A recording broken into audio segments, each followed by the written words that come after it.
What if the answer is already waiting in the room, resting just beneath the surface of our ordinary, busy days? We do not sit here to hand down lectures from above. We gather at the table to turn the edges of the mystery over together, looking for the truth in what we share. Let us see what the night reveals. Every week, a real question arrives from our community. Someone shares a quiet doubt or a sudden wonder that we have all carried alone in the dark. Bring your perspective into the live exchange on YouTube and Facebook right now. Your comments and live questions drive the entire hour forward in real time.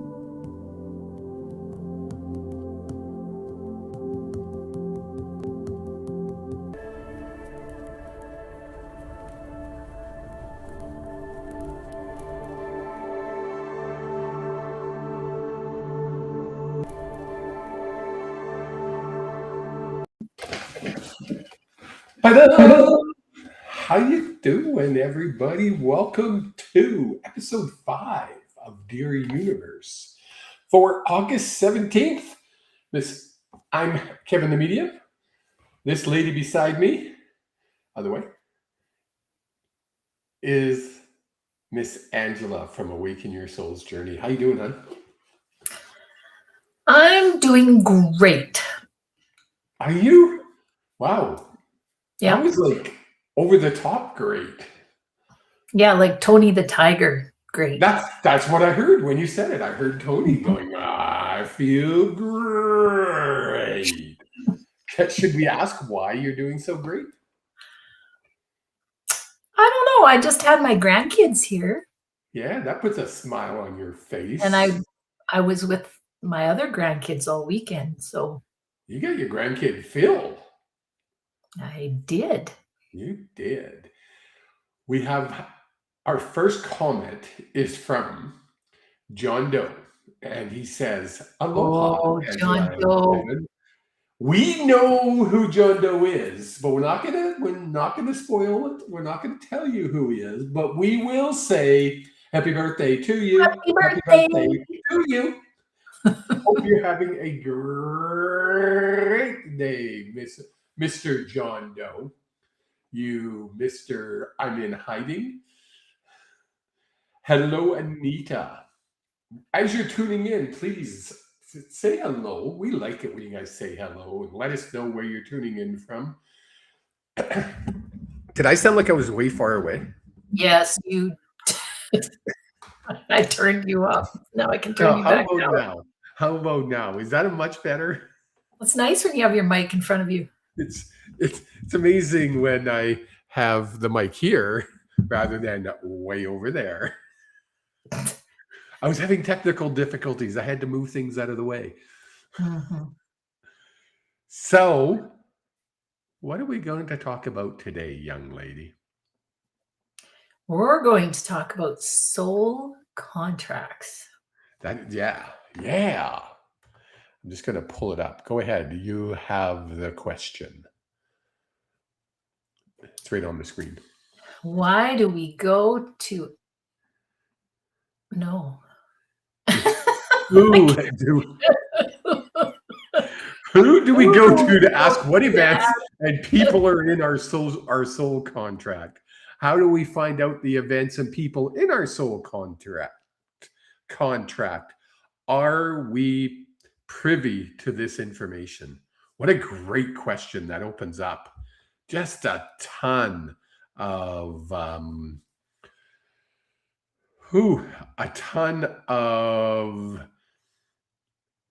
avenues that you can go down with this question. First off, I'm going to ask you, what is a soul contract? Well, the way I understand it is before we come to Earth, we sit down with our team, guides, angels, and we discuss what our visit to Earth is going to be like and what we are going to learn when we're here, what we want to accomplish, what we want to experience. And then we sometimes need other people to be a part of this journey. So sometimes we want to experience things like have a particular, I'm going to say soulmate because that's going to get you all worked up. Soulmate, or maybe you want to experience, God forbid, grief or abuse, or maybe you want to experience being really abundant and what that's like. Maybe you want to experience hunger. I don't know. But anyway, we need other people to help us with this journey. So we make Yes. up a contract with them to carry it out. Well put. So a soul contract is an agreement with a member, with another soul that we're going to meet up in this lifetime, and you're going to fulfill your part of the contract, and I, in turn, will fulfill my side of the contract. Does that contract always, is it always made between two souls in the same group or family?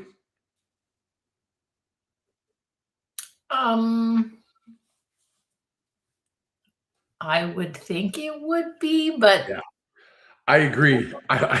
When I asked the question, I was like checking with my guides, and they're like, there is rare occasions where it's not, but for discussion purposes, as a rule, it is mostly members of our soul family, people that we are in contact with on the other side. I'm just looking at the chat. Anita says hello. Nancy says happy birthday to John Doe. Sheila says hi again. And Anita said sometimes hitting. I don't know what that means. She's sometimes. hitting somebody. You better not be hitting anybody, Miss Anita. That's not nice. My future daughter-in-law, one day, hopefully, Jake, get off your butt. From Lloydminster, she is in Calgary, but she's up looking after my grandchildren in Lloyd. April Trigg from, I believe, Medicine Hat. Is that correct? Yes, I think she's from Medicine Hat. Says, what's that? I said, hi, April. And Shelley says, have you ever asked yourself what was I thinking when I made that soul contract? Yes.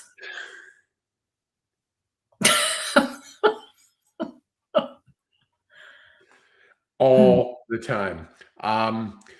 The other part of the question was, who do we go to ask what events or people are in our soul contract?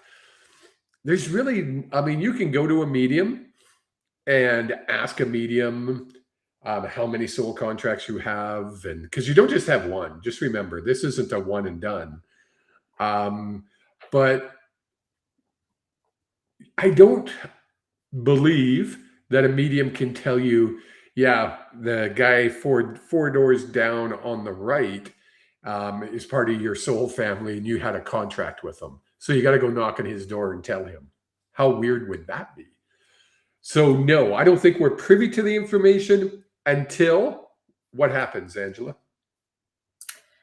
Well, I think we're on a need to know basis. Yes. So it happens it's really common.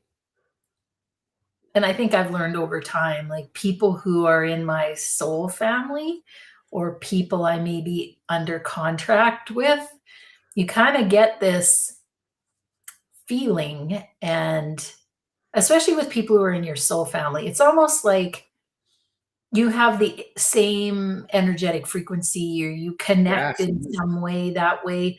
So you just know it's kind of cool. It is. And it's confusing at times as well, because a lot of times we'll meet somebody and we get that instantaneous, holy crap, like, why am I attracted to this person? And a lot of humans will mistake that for a romantic attraction rather than a soul attraction. Because remember, that's a soul contract. So your souls are connecting and they're going, hey, how are you? Finally, we meet. They're excited. What are they As a doing? human brain, we have that filter. We don't know shit. Why? Because we don't need to know. Now, after you meet somebody from your soul family and you're in the midst of fulfilling a soul contract, can you and do you get that information? 1,000,000%. Especially we start asking our guides questions like, why? What am I doing this for? Like, this is painful. Like, this isn't just painful, but it's ridiculously painful. Why am I doing this? They will be honest. Well, because that's part of your soul contract. Have fun. See ya. And you'll be like, huh? What? Because you got to remember, as Angela said in the preamble there, not all soul contracts are about fun stuff. Sometimes they could be nasty, not good, painful, Well, even. it's interesting because the way I understand it, and it is kind of hard to understand why you would want to come down and do some of the stuff that, but your soul just wants an experience and they actually don't judge it as bad or good. Yes. It's like a human thing for us to judge that. And that's kind of hard. I mean, when you go through something like losing your spouse and somebody says to you, this is something that, you you chose, You signed up for this. yeah, like, wow, that's pretty harsh. Or somebody's been abused, or there's terrible things that have happened in the world, lots of trauma. And it's like, I don't know if that's always part of the contract, but I do know a fellow by the name of Rod Schwartz who has done a ton of research on this. And yes, sometimes it is part of the contract. It's part of your growth or learning. And so that's why when you go something through like what I went through, you come out with gifts from that. You come up with what? Gifts Yes. like Yes. Yes. knowledge or things you wouldn't have gained otherwise, I guess. And that's an easy way, I think, of knowing 100% is this a soul contract? Like, is what I'm going through something that I agreed to? When you've gone through it and you're on the other side of it and you go, oh, I learned a lot from that. Well, I can almost guarantee you if that is the case, then you 100% agreed to do it.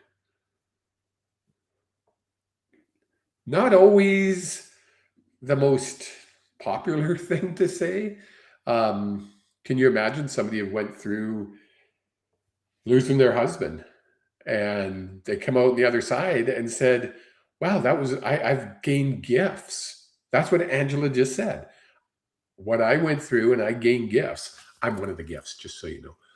Would I recommend? Well, this is going to come out bad now that you just said that. But anyways, would I recommend that journey of growth? No. No. No. But that's using your human brain. You wouldn't recommend. No, I would not. I'm sure if we could touch into your soul, that your soul would go, yep, that's exactly how it was supposed to go. Or, well, maybe it wasn't supposed to go exactly like that, but I sure did learn a lot. Yeah. Yeah. We're Hey, getting some good. Dwayne! Sorry, go ahead. Not the chat. I know, I saw your eyes light up.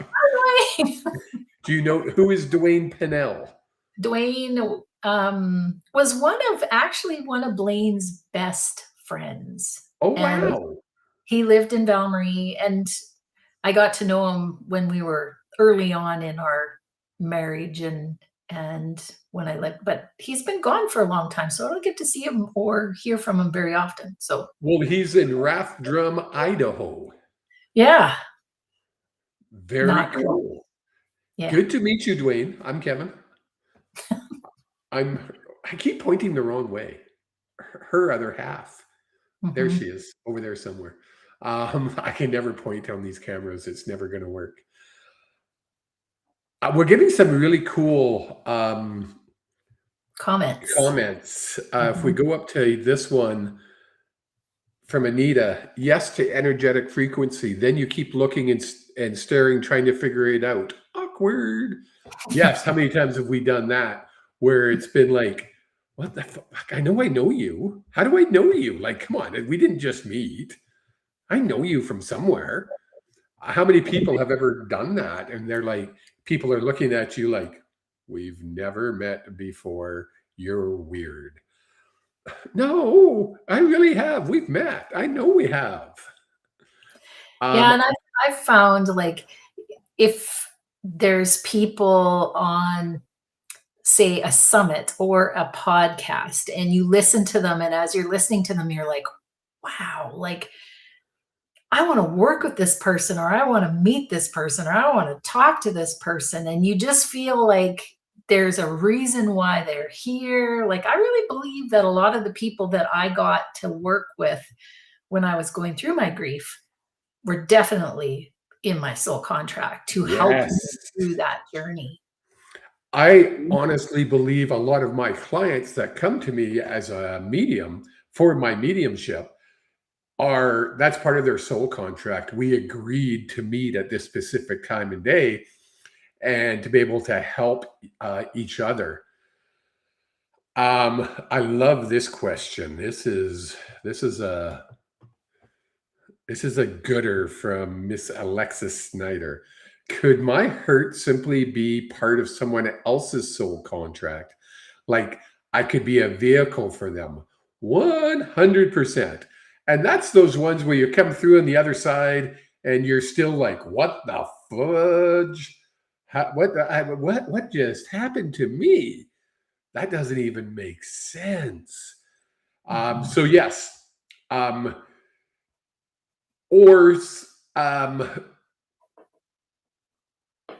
the soul contract didn't register with you, the human, properly in a lot of cases. I think we're a mirror for each other. Oh, yes. So there's triggers that happen. Why am I freezing? You're good. Okay. I think, and we got to question a little bit more when that happens, because often that person that's in your life and triggering you for whatever reason is there to help you learn. And actually, I think that once you, depending on the contract, but once you learn or gain that insight through that connection, then that connection goes away. Yes. And that's confusing to a lot of us where we're like, well, we had such a cool connection. What happened? That's the human brain not communicating with the soul on a soul level. And we become that, well, I don't like that. That's not cool. I want that connection back because that connection felt warm and fuzzy. Not that it was serving you any more purpose, but it felt warm and fuzzy. This is another great one. You guys are kicking ass tonight, guys. Keep the comments coming. I feel one soul contract leads to another, almost like pieces of puzzle that we get for skills, resilience, etc. Yes. Anita, you nailed it. Quite often, one soul contract will lead to another, and you're right, you'll have to put the complete puzzle together. And unfortunately, sometimes some of those souls that you made a contract with took a different path that they thought they would when they first came. So you're missing that puzzle piece. And you'll never find that puzzle piece. So you can never fully fulfill all the contract. That happens. It's not a bad thing. It just means, yeah, when you go home, you look back and you go, well, Lucindra, I'm trying to come up with a name that nobody uses. She didn't go on the right path, and she left Angela and I high and dry. No, we don't judge when we're on the other side. That's never going to happen. And I would like to think that, you know, the angels would be stepping in certain places like that and helping that situation along, that you wouldn't be left high and dry, that there would be, I want to think that it's an evergreen process, that even though these contracts were set up before we came to Earth, that subconsciously our higher selves are renegotiating where we need to.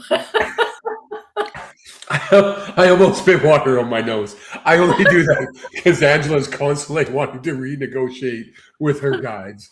Renegotiate. Negotiations. Come on, get in here. I'm going on strike. There was a moment today where she wanted to renegotiate. That's hilarious. You know, it's interesting you say that, because do we at times, because there's no guarantees before we get here where we're going to be, where we're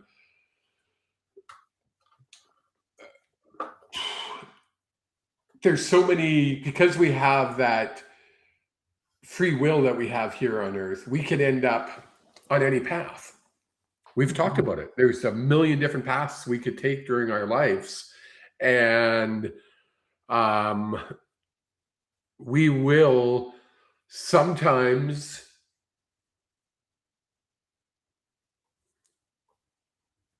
this is your fault, Angela, that people are asking, when will I meet my soulmate? We're going to get to there. We're going to get there, Kathleen. Trust me.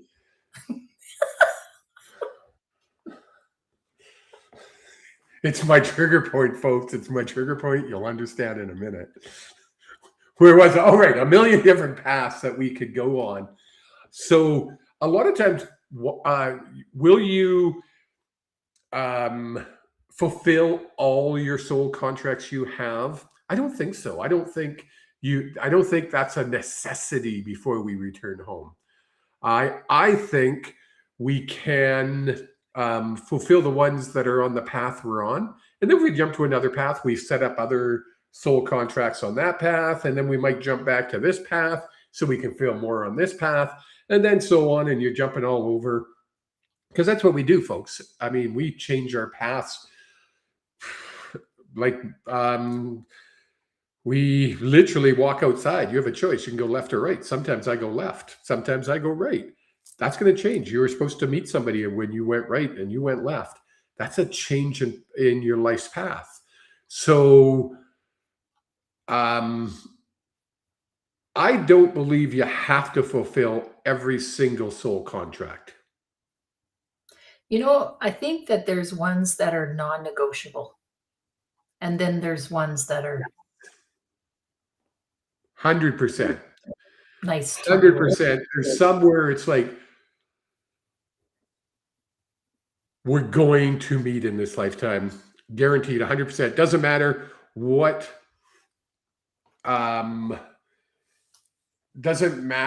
path we're on.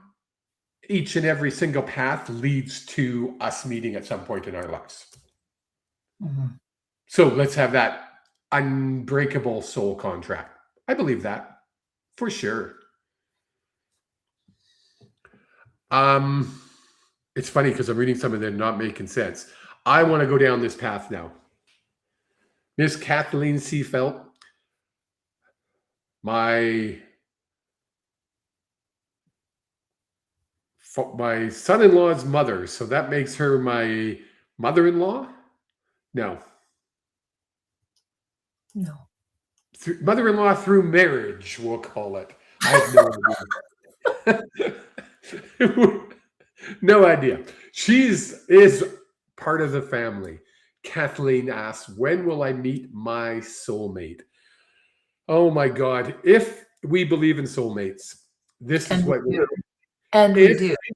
if big question mark, big IF, and it's in capital letters as big as a building, and you only have one, because you can't have a million soulmates, you can only have one. What are the chances you're going to meet that one soulmate when there's 8 billion people on Earth? 1 in 8 billion. Now, do you have what I just talked about where you got a contract with another soul that you will meet up in this lifetime? Yes. That's not a soulmate. That's a contract. That's a soul contract. That's not a soulmate. She disagrees, folks. Go figure. Go ahead, young lady. Give your version of that side of the discussion. I believe that there are soulmates, and I believe that Blaine was a soulmate. And I have my reasons to think that, to believe that. Yep. And I also think that there are something called twin flames. There are all different kinds of relationships, romantic, not romantic, friendships, whatever. But to me, a soulmate is a non-negotiable. That's a person you're going to meet, and the universe is going to line that up. It's going to happen. Now, do we all meet our soulmates? I don't know. But then you would have to, though, if what you're I saying is don't know if true. everybody negotiates that. I don't know if we all do that. Oh, so you could have a soulmate that you're saying you could have a soulmate that's on a that might not be a non-negotiable Or contract. maybe you didn't plan to meet a soulmate in this lifetime. Maybe that's Thank not. you. Sometimes you weren't meant to. But I do think that soulmates, and I feel pretty strongly about this, are ones that so maybe in another lifetime, they were your son, they were your father, these are people that are close in your soul family. Like they're very close to you. So you do a lot of work with them over many lifetimes. That's just my. I don't disagree. I have so many of my clients. Where's my soulmate? Why haven't I met my soulmate? I need my soulmate. Well, I will give you some advice on that, though. yes. If you would like to meet your soulmate, or if you would like to meet maybe we don't call it soulmate, your partner, your perfect relationship, the best thing to do is to learn to be with yourself and love being yourself. Practice being in that space where you absolutely adore and love just being with you. Like you are a really cool person to hang out with, and you can be all the things that you need for yourself. When you get into that frequency and you learn to love yourself in that way, that you don't really care one way or the other if you do meet anybody. I mean, I was in a space where I felt like it would be nice to have a companion, because you go out for dinner, you go travel together, you do all kinds of things that, it's fun to do it with somebody else. However, before I met Kevin, I remember vividly a day where I was in Chemainus all by myself, just the way it worked out. And I hung out in that town for a day, and I went in and out of stores. I walked a labyrinth. I was just like, this is so cool. Like, I can do whatever I want, whenever I want. I don't have to answer to anybody. I can choose to do this, stay in this store for 10 minutes, eat all the candy I want, whatever. And I had gotten into the space where I loved being me. I loved being on my own. I loved my own company. You're missing the words. You're missing the words. I loved myself. I loved myself. Yes. And that's so big that when you get to that point in life where you can just go, I'm okay. I'm enough. No matter what, I'm okay. I'm enough. I don't need somebody to fulfill me. I get this all the time. Well, I feel like unfulfilled. Well, somebody else shouldn't have to fulfill you. Angela doesn't fulfill me. I don't fulfill her. I hope not, because gosh dang. Whew, what a mess she would be if I was her fulfillment. We are in a spot in our life, and I think it has a lot to do with our ages as well, where we're just happy with ourselves. And so when we get together, now it's just pure bliss. And it's an enhancement. Yes. Yeah. I was actually discussing that with with my practitioner that I went to today. I go for Touch for Health. If you guys ever get the chance, my goodness, go for a Touch of Health healing. It is just beyond. Anyway, and we were talking about that and how if you're not happy, nobody can make you happy. If you're happy, somebody can make you happier, but somebody can't take you from being sad to being happy. It's an impossibility. Just because their presence, that doesn't happen. Oh, she's gone. We lost her, folks. I'm looking up because I have this cool saying, this cool quote. Yes, you do. It says, your life is enhanced when somebody is in it, yes, and not diminished when somebody isn't. Yes. Whew. That's profound stuff right there. Exactly. And if you are looking for a partner because you need something, like you need financial stability, or you need, I don't know, then you're in that sense of lack, right? If you're talking about manifesting and you're lacking something, then you're just going to bring more of that lack. So it's like, fill your own cup. And then when you're happy, that's when all this happens. Exactly. We had a question up here that I want to jump into. There's some really, really good questions. This one here from Nancy. Don't we choose our family before we go to Earth? So do we actually get to choose who our soul goes to? I'd like to think so. I think we have a say in it. I'm learning so much about this whole process before we come to Earth, that it's literally changing my whole, I'll say my whole belief system to a certain degree. But we definitely have a say. I don't think we get the final say, though.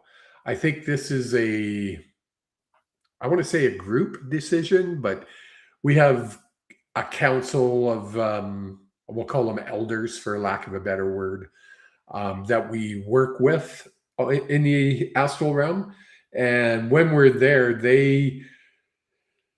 we can say, well, I think this would this family here will suit me very well because this is my plan.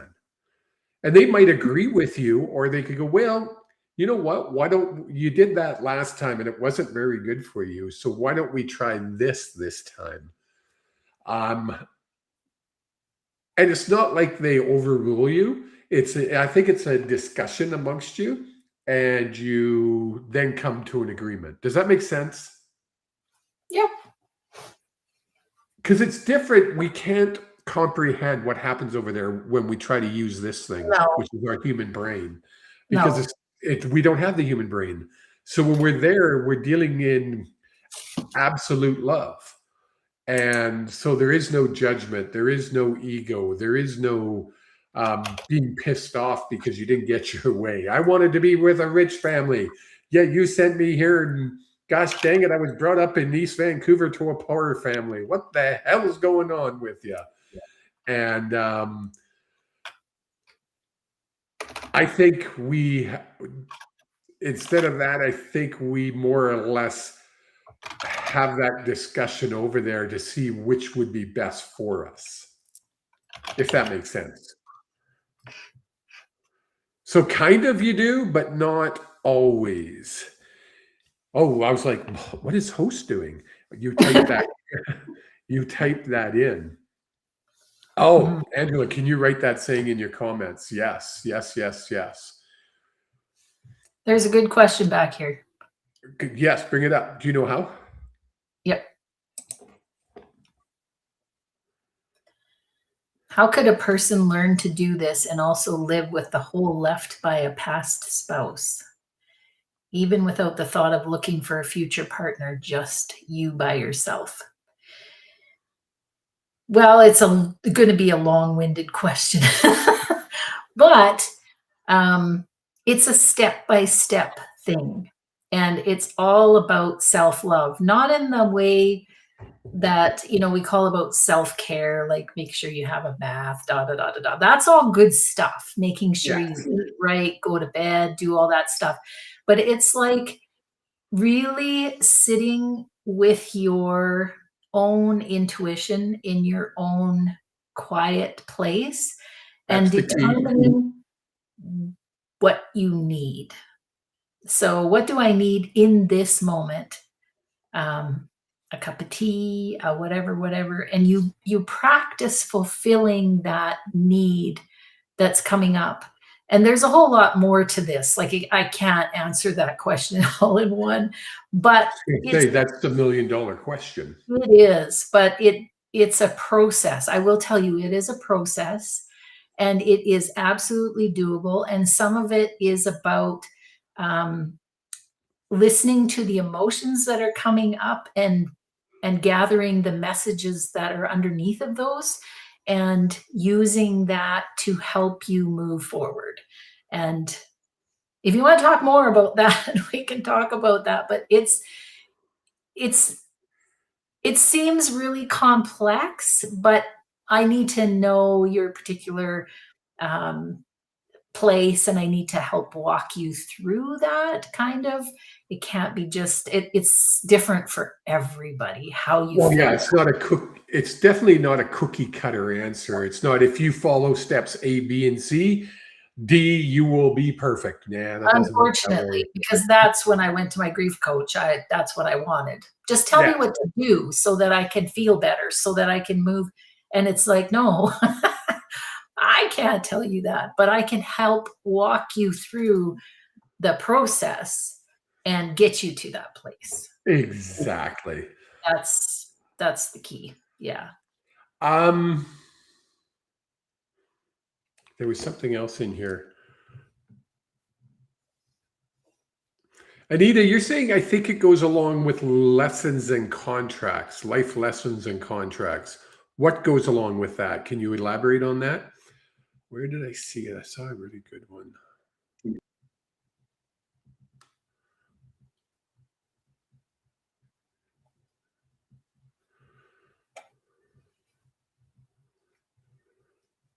There it is. It's back to actually the question, the topic tonight.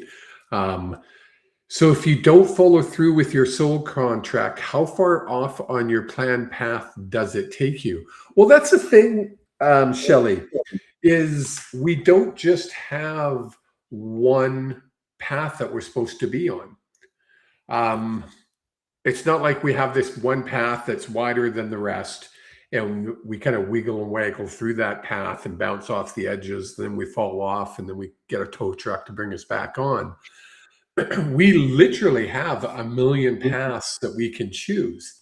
That's why I'm constantly saying to people, there is like a no wrong decision when you're choosing a direction to go in, because every direction is planned. Now, do some directions make your life a little harder or a lot harder? Yeah, but it's not wrong. That's just the path you've decided to go down. I talked to a good buddy of mine who's recovering AA, and I tell him quite often that he chose to walk down that path of being an alcoholic, and it made him who he is today, because if he hadn't walked down that path, he couldn't be doing what he does today. And it was important that he ended up doing what he does, which is now he's now a sober coach. He couldn't do it. You can't be a sober coach if you've never been where these people are. It's an impossibility, I think. Does that make sense, Shelley? I hope so. You had something there, Miss Angela. Well, I'm talking to Alexis now because I feel we lost her. Well, I feel like I didn't answer that, and I feel like I can't. But I just want to make sure that I acknowledge her in the space that she's in, because I know, or I don't know exactly how you feel, but I have a pretty good idea from what I went through. And I feel like that's the first thing, is really acknowledging how you feel, because you do feel that, through suggestions and things at you until you've been acknowledged in the space that you're in. And I think that's really important. So that's why I was raised.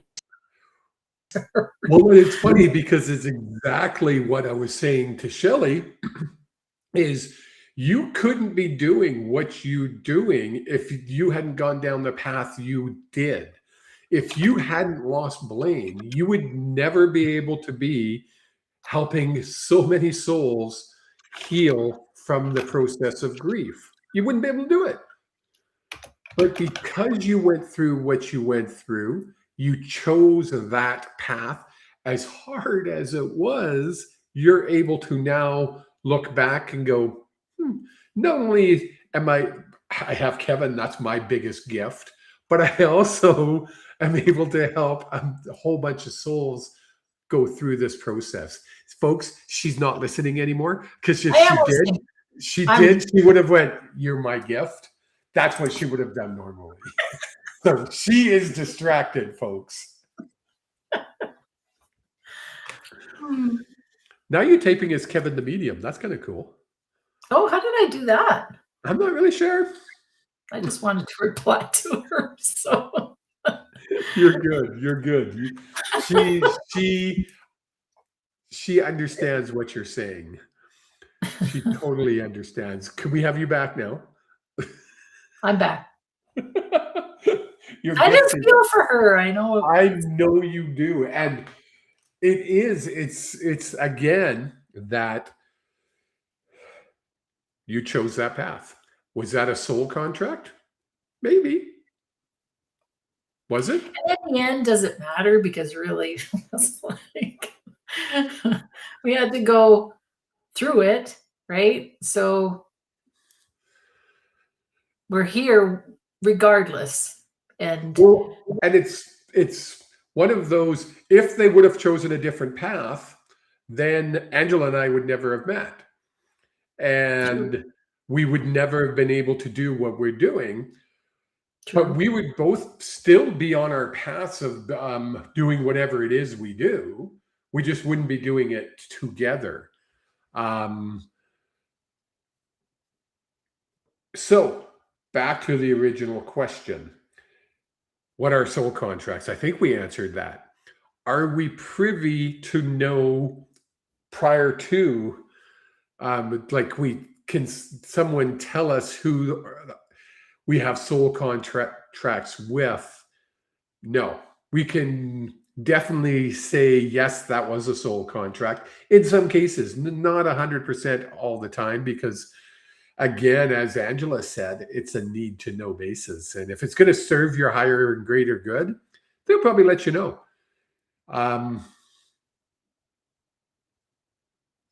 Sometimes I get the question, well, there's so much questions around his passing. Can you answer why he passed or what happened? And the answer is, on a regular basis, how is that going to change anything? That's you don't need to know answer. Well, and also, I think what people are looking for there is, what we call closure. They just want to know, because the mind keeps asking the question, and it cycles around and around and around and around, and it's hard to put a cog in it. Yes. So they believe that if they knew that, it would stop the cycling. But unfortunately, the mind is pretty persistent, and if it wasn't cycling about that, it would be cycling about something else. Exactly. I was just going to say that. And also, I mean, you've been in situations with the universe or your guides where you're like, well, just tell me.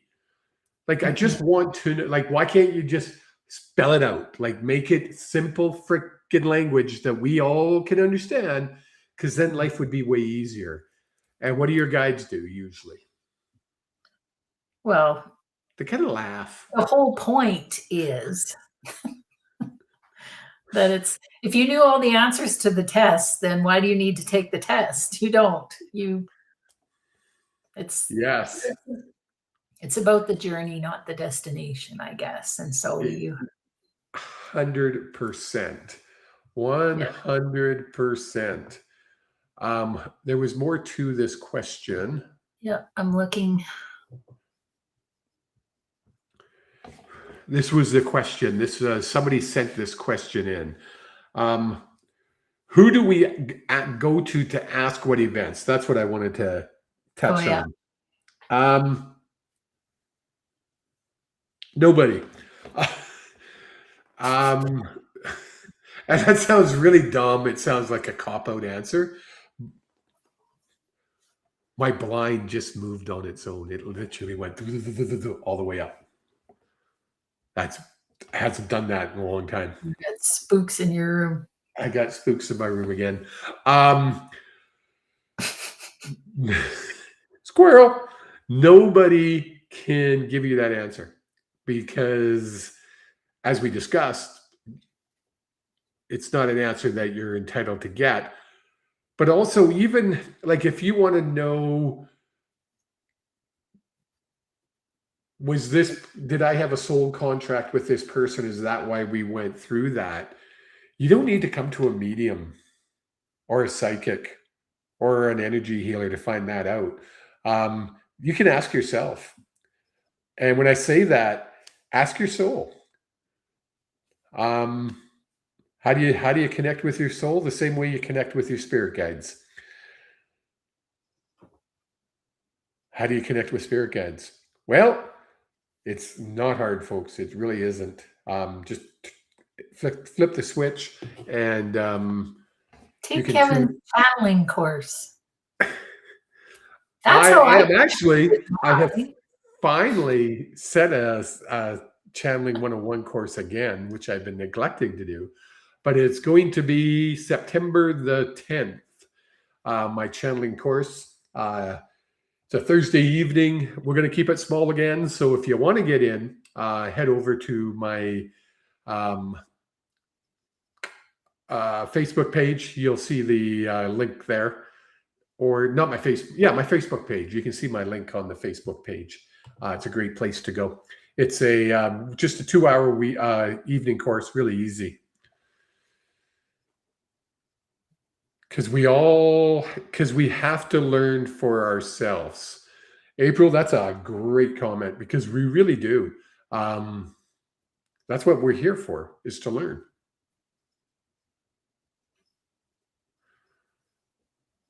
You have anything else there, Miss Angela? There was another part of this question and it goes along with our purpose here.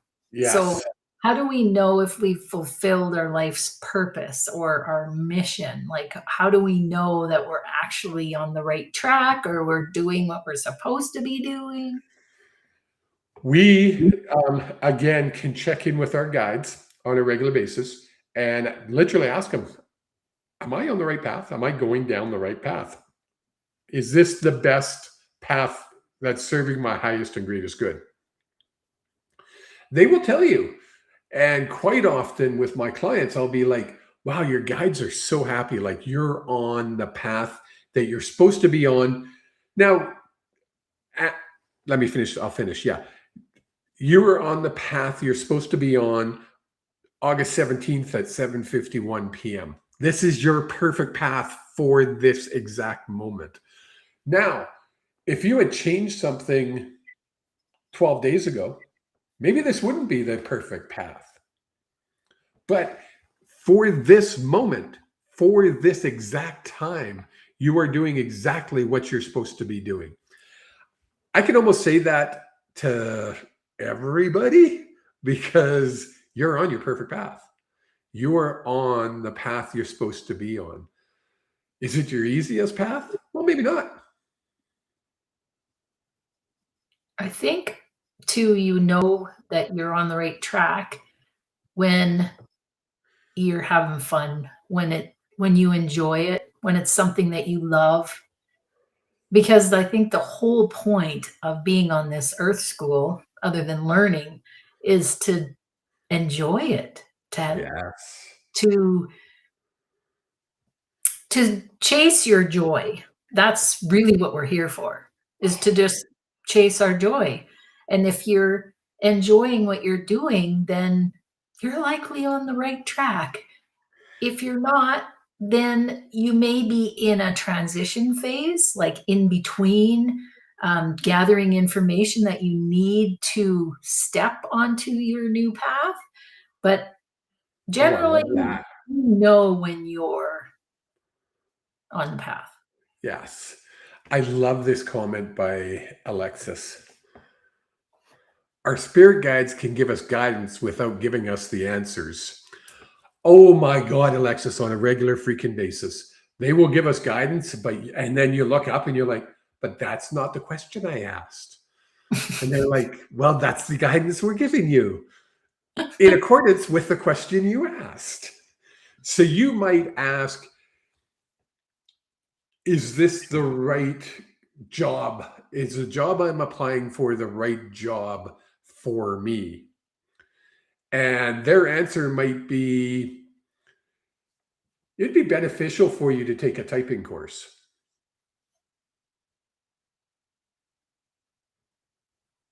Well, that didn't answer my question, but it did give me guidance along the same path.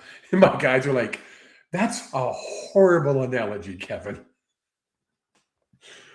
I think you get the point, though.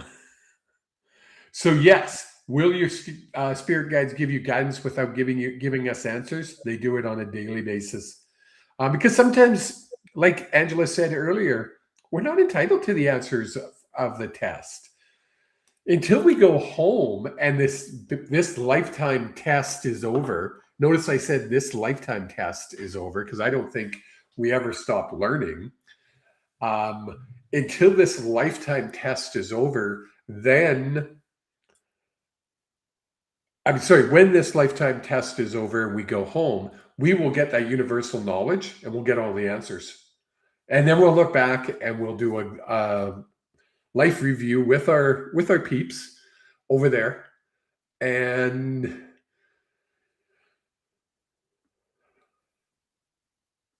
On to the next. Well, and it's not I was checking with my guides on how to word this.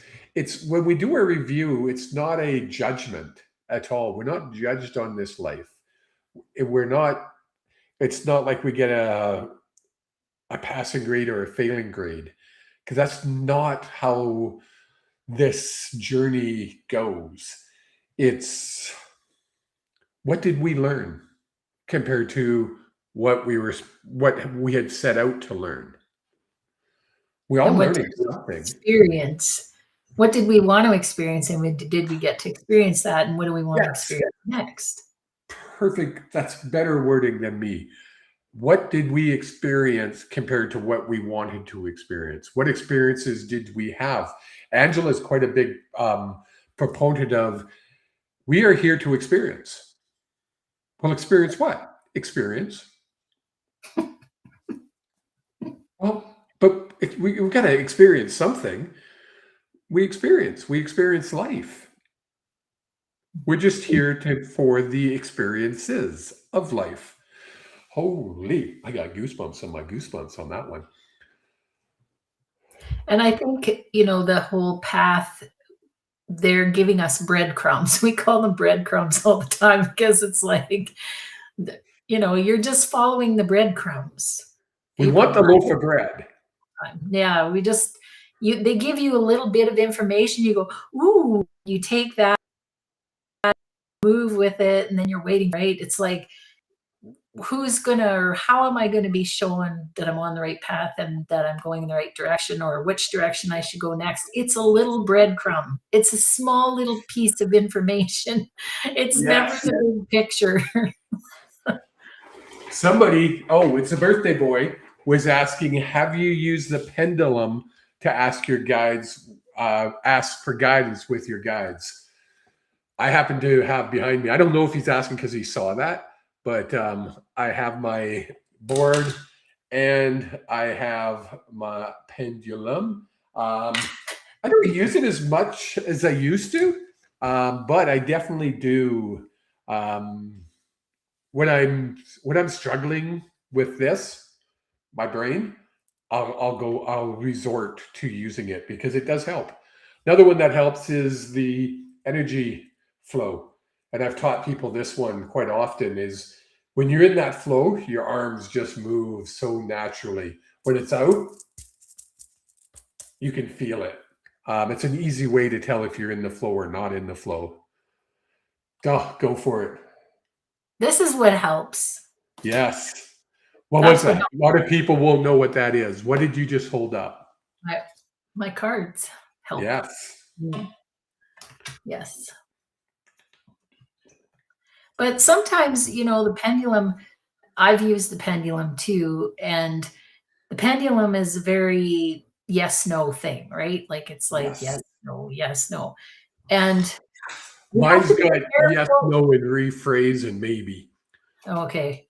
And to me, you have to be a little bit careful about the questions you ask. Well, I guess you always have to be careful about the questions you ask, even with the cards, because you might not want the answer. Well, yeah. Well, and also, I think sometimes with the pendulum, we can interfere a little bit. Like, yes, you have to really you have to sit back, and if you really want the answer to be something, I think it's hard not to skew that. It's true. It's true. You can a little bit easier to be more. I think with anything, we can make anything lean towards how we want it to when we're trying to answer our own questions. That's why even after multiple thousands of readings, I still go to a practitioner for healing. I'd be a crazy man not to. If you're ever going to a any spiritual practitioner who isn't constantly trying to improve themselves, Second guess who you're going to. Because we're all should be always healing in some way. And I believe it's called every growing. coach, sorry. Go ahead. I believe every coach should have a coach. Yes, 100%. Mhm. 100%. And sometimes it's hard to find yours. I found mine by accident. I found mine trying to heal my ankle. And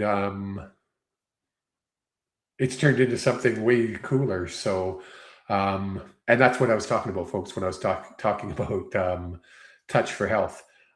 Look it up. It's very, very cool. Well, that brings us to the full hour. That was a fast freaking hour. Oh, I love Anita's comment. When you talk about her bread, they leave breadcrumbs. Yeah, the bird comes and then you're lost. It's not an untrue statement. Damn I can birds. laugh now, but when they've eaten the breadcrumbs, it's not very funny. That's hilarious. Too funny. Folks, this is exactly what Angela and I had in mind when we came up with my guy goes, yeah, you guys came up with it all right. when the guides gave us this idea of Dear Universe, was exactly what happened tonight. Was that interactive back and forth. We had over close to 20 people in our audience tonight, and a lot of you were actually participating and asking questions, and that's what this is about. So if you have a topic you want us to discuss, send it to us. It doesn't have to be like a deep, dark, mystical question. It could be something simple. You never know what's going to trigger us. Till then, Trigger us. I'm going for ice cream. Speaking of triggers, when we get down here, we're going for ice cream. We're going to the co-op for ice cream. Till next week, folks, next Monday, same time, we will be here doing the same thing with a different topic. If you would love a reading with both of us, that is called the Healing Heart Session. Please go to healingenergy.world. Did I get that right? Yep, healingenergy.world, and the session is Healing Hearts. Yes. If you want just a mediumship session with a moi, you can find me at kevinthemedium.ca or on all my socials, the same Kevin the Medium. If you want some cool ass healing that can be done remotely, again, healingenergy.world. You can check in with Angela. She has some cool specials on. I think you're still offering your 3-pack special, are you not? Yeah. Check it out, folks. 150. Say that again. 3 for 150. I encourage people to do the 3 because one, it can help, but if you want transformation, at least 3. Yeah. As I was always told, it took me 61 years to get to this mess. You ain't gonna fix it in 1 hour. And it's the truth. So don't think one session, if you go to someone and you really enjoyed it, but they didn't fix you. Well, they didn't do anything. I'm still messed up. Well, it took you 50 plus years to get messed up. Go back. Well, and also, I think there's something to be said about when you have that session, check with yourself and see how you feel when that session's over. If you feel better, then yes, book another one because it's only going to get better. Yes. And I hate it when they do this. So folks, she's talking to her guides. I can always tell when she talks to her guides. I rack my brain. Okay. The other thing is that I have a 30-minute free consultation. So if you ever just want to see what it would be like to work with me, but you don't want to commit money-wise, there's always that. Folks, you've been given all the opportunities. We can lead you to water. We can't force you to drink. September 10th is my channeling workshop. I grabbed my phone because I totally forget how much I'm charging for it. I want to say it's $50. It's a 2-hour session. We're going to keep it to under 20 people. And that way everybody gets more of a one-on-one at some point during that 2 hours. I basically teach people to do what I do.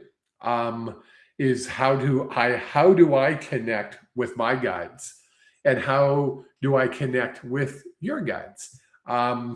Your guide connecting with somebody else's guides is a little bit more advanced, but connecting with your guides and also connecting with your soul, which we talked about tonight. So that's September 10th at 7 p.m. It's a Thursday night. Hope you can all join us or join me. That's a me thing. That's not a us thing. Till next Monday. Anything else, my love? Nope. See y'all.